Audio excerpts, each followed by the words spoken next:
এই মুহূর্তে চট্টগ্রাম কক্সবাজার মহাসড়কে আছেন রিপোর্টার সুজাউদ্দিন রুবেল এবং চট্টগ্রাম মেডিকেল কলেজ হাসপাতালে আছেন পার্থপ্রতিম বিশ্বাস। সরাসরি প্রথমেই যাচ্ছি রুবেলের কাছে। রুবেল, কক্সবাজার চট্টগ্রাম মহাসড়কের লোহাগাড়া এলাকায় ভয়াবহ দুর্ঘটনায় এখন পর্যন্ত 10 জনের মৃত্যু হয়েছে এবং 2 জন চিকিৎসাধীন রয়েছে। এই 10 জনের মধ্যে 8 জনের মৃত্যু হয়েছে লোহাগাড়ায়, আর বাকি 2 জনের মৃত্যু হয়েছে চট্টগ্রাম মেডিকেলে। আমরা যেটুকু জানতে পেরেছি 8 জনের মরদেহ এই পর্যন্ত লোহাগাড়া স্বাস্থ্য কমপ্লেক্স থেকে এই মরদেহগুলো দোহাজারী হাইওয়ে পুলিশের কাছে নেওয়া হয়েছে। পাশাপাশি দুর্ঘটনা কবলিত যে গাড়ি দুটি রয়েছে এই গাড়ি দুটিও দোহাজারী হাইওয়ে পুলিশের এখানে রাখা হয়েছে। তবে এখন পর্যন্ত এই যে দুর্ঘটনা কবলিত যে গাড়ি দুটির যে চালক তাদেরকে কোনোভাবে গ্রেপ্তার করা হয়নি, এখন পর্যন্ত তারা পলাতক রয়েছে।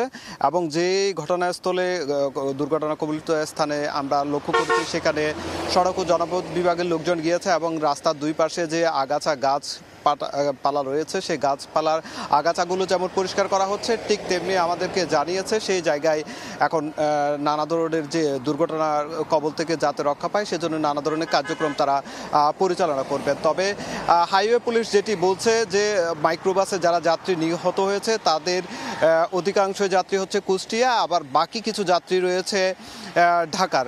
তারা এই দুই গ্রুপ মিলে এই একই হাইসে করে মাইক্রোবাসে উঠে তারা কক্সবাজার ভ্রমণে যাচ্ছিল, সেই বিষয়টি বলা হয়েছে। আরেকটি যে গাড়ি যে বাসটি রয়েছে সেই বাসটি কক্সবাজার থেকে চট্টগ্রাম যাচ্ছিল, কিন্তু হাইওয়ে পুলিশ যেটি ধারণা করছে গতি গাড়ির যে বাসের যে গতি ছিল সেটি অনেক বেশি ছিল, যার কারণে নিয়ন্ত্রণ হারিয়ে এই বাসটি মাইক্রোবাসের সঙ্গে সংঘর্ষ হয় এবং সংঘর্ষে এই 10 জনের মৃত্যু হয়েছে। তো এই ছিল আমার কাছে কক্সবাজার থেকে চট্টগ্রামের লোহাগাড়া থেকে সবশেষ। আর বাকিটা আমরা যেখানে চিকিৎসাধীন রয়েছে চট্টগ্রাম মেডিকেল হাসপাতালে রয়েছে আমাদের সহকর্মী পার্থপ্রতিম বিশ্বাসের কাছে চলে যাচ্ছি। আবারও চট্টগ্রাম কক্সবাজার মহাসড়কে ভয়াবহ সড়ক দুর্ঘটনার ঘটনা ঘটেছে, যে দুর্ঘটনায় এখনো পর্যন্ত 10 জনের প্রাণহানির ঘটনা ঘটেছে এবং আহত হওয়ার পর বিশেষ করে লোহাগাড়ায় যে দুর্ঘটনা ঘটেছে এরপর চট্টগ্রাম মেডিকেল কলেজ হাসপাতালে আহত প্রথমে আমরা দেখেছি 4 জনকে নিয়ে আসা হয়েছিল, তার মধ্যে কিন্তু 2 জনের মৃত্যু হয়েছে এবং বাকি যে 2 জন রয়েছে তারা কিন্তু চট্টগ্রাম মেডিকেল কলেজ হাসপাতালের 28 নম্বর ওয়ার্ডে কিন্তু এই মুহূর্তে চিকিৎসাধীন অবস্থায় রয়েছে। তার মধ্যে এক শিশু রয়েছে যার বয়স 6 থেকে 7 বছর হবে এবং আরেকজন মহিলা হবে, তার বয়স আমরা বলতে পারছি না, 17 থেকে 18 কিংবা 20 থেকে 22 বছর বয়সের মধ্যে হবে। তাদেরকে উন্নত চিকিৎসার ব্যবস্থা করা হচ্ছে চট্টগ্রাম মেডিকেল কলেজ হাসপাতালের পক্ষ থেকে। এবং কিছুক্ষণ আগে আমরা দেখেছি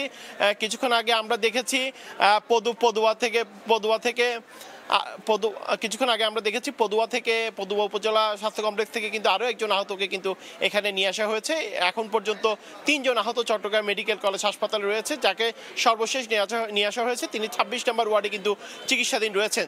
আসলে এখানে যারা এসেছেন কিংবা প্রত্যক্ষদর্শী যারা রয়েছেন তারা বলছেন লোহাগাড়ার যে জাঙ্গালি এলাকা চুনতির সেখানে ঈদের দিনও কিন্তু ভয়াবহ সড়ক ঘটনা ঘটেছে।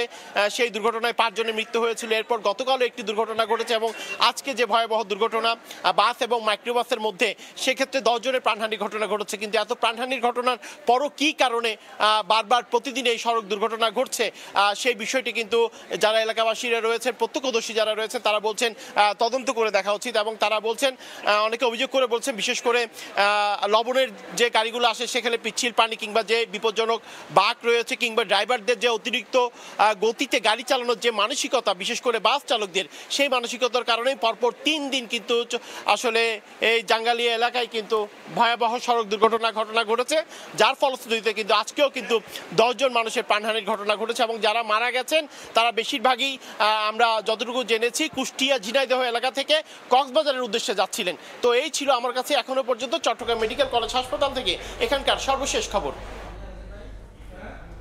দুর্ঘটনার খবর জানতে সরাসরি যুক্ত ছিলাম চট্টগ্রাম মেডিকেল কলেজ হাসপাতাল এবং এর আগে চট্টগ্রাম কক্সবাজার মহাসড়ক থেকে।